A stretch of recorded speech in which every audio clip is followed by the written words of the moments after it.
if you've installed Geode but you found that it's not working on Geometry Dash, now make sure to follow these instructions very carefully. Now you can cancel the game here by pressing escape, then select yes.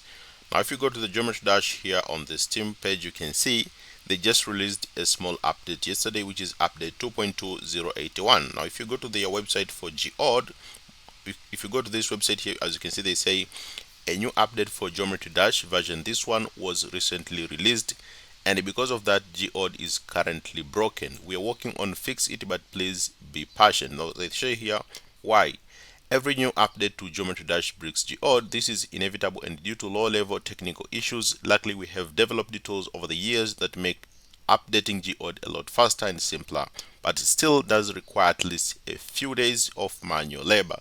So the reason you see Geode isn't working on your Geometry Dash is because a update was released, and due to that update, Geode is currently broken. You can try uninstalling Geode while you wait for the new update. So you can just go to your Steam page here, right click on your game, and then select here manage, and then go to browse local files, then select this Geode uninstaller, then click OK, and then select next, and then make sure to follow the instructions to uninstall this program by selecting here uninstall. This will remove Geode.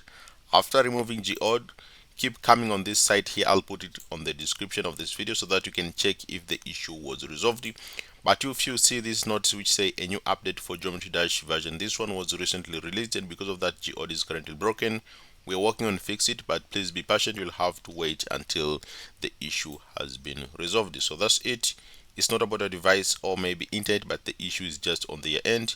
The new update caused by Geometry Dash has break Geode, so you'll have to wait until the developers of Geode fix the issue themselves.